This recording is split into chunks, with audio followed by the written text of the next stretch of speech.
اما اینجا با من تام ویلسون پژوهشگر مؤسسه هنری جکسون هستن. آقای ویلسون، آیا شما این توافق هسته‌ای که دیروز به دست اومد رو دیدید؟ به نظرتون چطور توافقی بیاد؟ آیا همونطور که توصیف شده برد هست؟ فکر می‌کنم توافق در چند مورد هست. فکر می‌کنم یه مقداری ضعیفه برای اینکه نمیتونه تایید کنه که ایران قطعا نخواهد تونست به بمب هسته‌ای دست پیدا بکنه.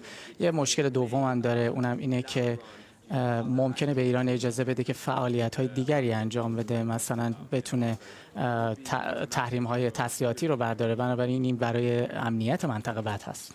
خب اگر که می‌خواستن غیر از این کاری بکنن، به نظر شما اصلا این توافق حاصل میشد؟ ماها طول کشید تا توافق به دست بیاد. 18 روز فقط در دور آخر گفتگو کردن. بله، خیلی طول کشید. به خصوص هفته پیش در یک مقاطعی ما فکر کردیم مثلا نمیتونیم به توافق برسیم.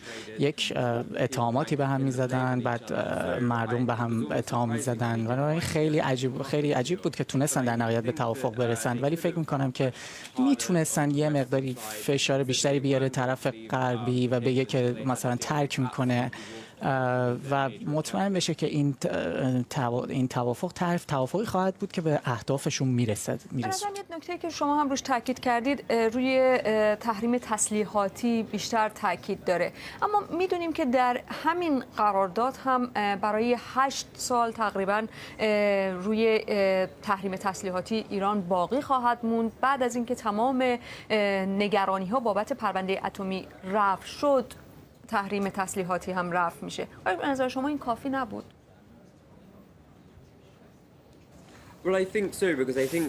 چرا؟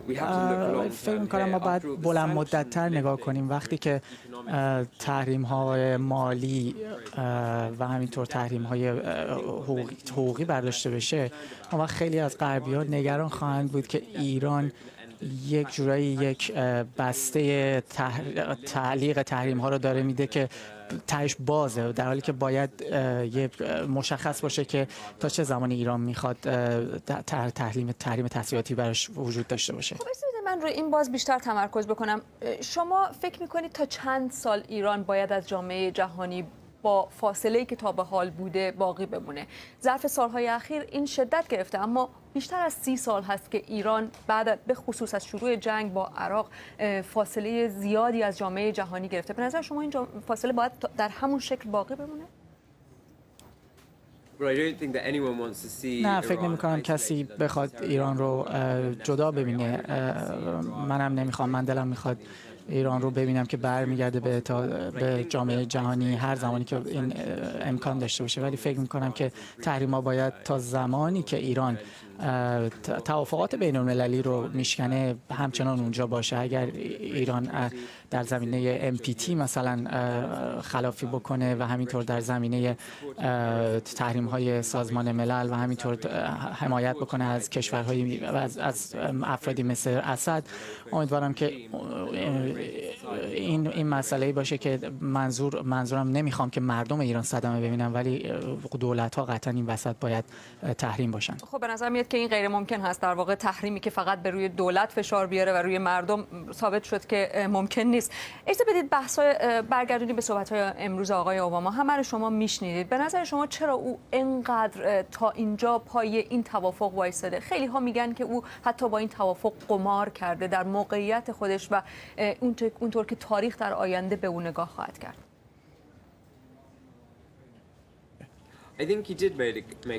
فکر می‌کنم یه جورایی بله قمار کرد، برای اینکه برای 10 تا 15 سال آینده امیدش اینه که ایران به دنبال سلاح هسته‌ای نره. حدس من اینه که دولت اوباما احتمالاً فکر کرده که یه جورایی رژیم در ایران ممکنه تغییر کنه یا رفتارش رو تغییر بده، ولی این قماریه که ممکنه به نتیجه اوباما هم نشه. وقتی که تحریم ها برداشته بشه، این رژیم قوی تر میشه، اسد رو بیشتر حمایت میکنه و اجازه بهش میده که اسلحه بخره و همینطور جنگ های نیابتی در منطقه بیشتر خواهد شد. بنابراین ما میبینیم که به نوعی این توافق ممکنه رژیم رو قوی تر کنه. آقای اوباما بارها در طول همین مصاحبهش تکرار کرد، گفت باید تصویر بزرگتر رو دید، گفت که باید دید که چه راههایی پیش روی ما بود که این راه رو انتخاب کردیم. به نظر شما او چه راه دیگه ای می داشت اگر که این توافق صورت نمی گرفت؟ بله، یک چیز جالبی گفت که مثلا گفت که دیپلماسی و جنگ رو مطرح کرد. قبلا گفته بود که همه گزینه‌ها روی میزه که مسئله جنگ هم بود، ولی مشخصا مسئله جنگ رو دولت اوباما جدی نگرفته. من فکر می‌کنم مسئله هسته‌ای اصلا به این معنی نیست که باید به توافقی برسن که خوب نباشه. من فکر می‌کنم گزینه بعدی این بود که میتونستن از این توافق کنار بیان، اصلا برن کنار و ادامه ندن و بعد اون وقت ما تحریم ها رو ادامه میدادیم. بعد ایران میتونست بره و ببینه که میتونه خطوط قرمزش رو بره جلوتر یا نه. مثلا میبینیم که خطوط قرمز هم پیشرفته، مثلا در زمینه بازبینی ها، مثلا که یه در واقع تأخیر 24 روز خواهد بود، اصلا خوب نیست.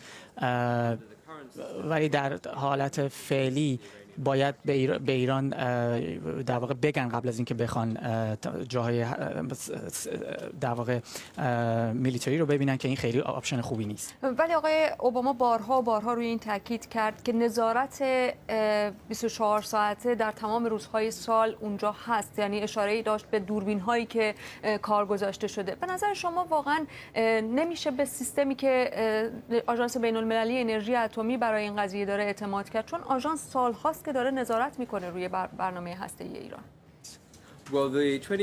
ببینید، در واقع بازبینی 24 ساعته فقط در مناطق در سایت‌های هسته‌ای هست، ولی بحث تأسیسات نظامی به وجود میاد. اونجا IAEA هیچ نداره که بتونه اونجا بره. اونجا باید بهشون اطلاع بده، بعد ایران میتونه درخواست اونها رو رد کنه. درسته، همه اینهایی که شما میگید درسته، ولی واقعا کدوم کشوری به بقیه کشورهای دنیا اجازه میده که سایت‌های نظامیش رو بازدید بکنن؟ بله، فکر می‌کنم ایران خودش رو در یک شرایط خاصی قرار داده به خاطر اینکه NPT رو نقض کرده و همینطور با خرید یک سری محصولاتی که قرار نبوده بخره، برنامه جامع رو هم این رو رد کرده. ولی فکر می‌کنم ایران تو شرایط خیلی خاصیه، دیگر کشورها در چنین شرایطی نیستن. خیلی متشکرم از شما و توضیحاتتون. تام ویلسون از مؤسسه اسم مؤسسه رو اینجا ندارم، هنری جکسون